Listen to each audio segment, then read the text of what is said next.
अस्सलामुअलैकुम। मैं doctor ration नवीर सांझे पंजाब दा सांझा अदब टीवी चैनल की तरफों हाज़िर खिदमत। इस दुआ दे नाल कि अल्लाह ताला सब नूं अपनी हिफ्ज़ ईमान दे विच रखे, हर मुसलमान दीयां तंगियां परेशानियां मुसीबतां दूर करे। प्रोग्राम का आगाज़ करते हैं इस दुआ दे नाल और इस शेर दे नाल कि मत देख किसी को हकारत की निगाह से, कि मत देख किसी को हकारत की निगाह से, हर चेहरा किसी का महबूब होता है। साढ़े अज दे उचेचे परौने ने जनाब मुहम्मद हनीफ परदेसी साहब लहंदा पंजाब पाकिस्तान तो। असां उन्हां दे अगे रिक्वेस्ट करांगे कि वो सानू अपना कोई कलाम कोई गीत सुनाउण। इहदे नाल नाल मैं तुहानू ये दसना जरूरी समझांगा हनीफ साहब नू असां दोबारा अपने चैनल पे बुलाया। लोगों की बहुत ज़्यादा मुहब्बत नाल, लोगों की बहुत ज़्यादा चाहत की वजह तो अज फिर उन्होंने बुला रहे हैं तो उन्होंने रिक्वेस्ट है कि अपना कोई कलाम साडे अगे पेश करन। जी हनीफ साहब अज सारे वास्ते की लैके आए हो?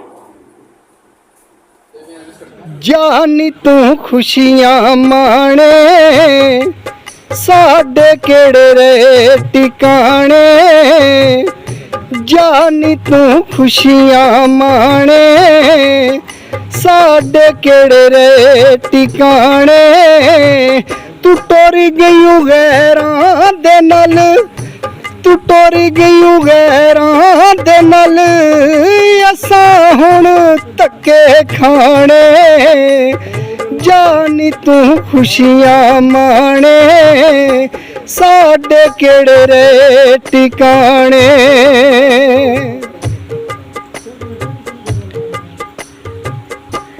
याद आउंदियां ओ अखियां जिन्हां दियां आसां रखियां, याद आउंदियां ओ अखियां जिन्हां दियां आसां रखियां।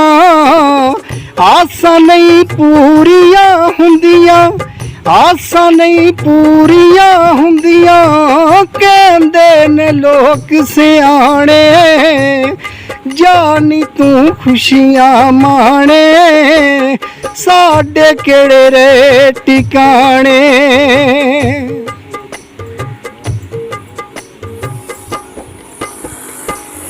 मैं किदे नाल प्यार करांगा, दिल दा इजहार करांगा।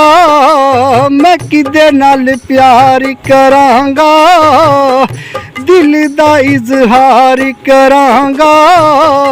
और रुलदे ही रह जांदे ने जिन्हां नू यार न जाने। जानी तू खुशियां माणे साडे केड़े रे टिकाणे।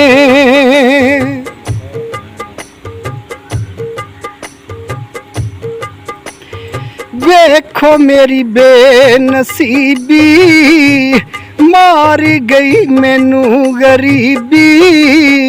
वेखो मेरी बेनसीबी मार गई मैनू गरीबी। वेखो मेरी बेनसीबी मार गई मैनू गरीबी।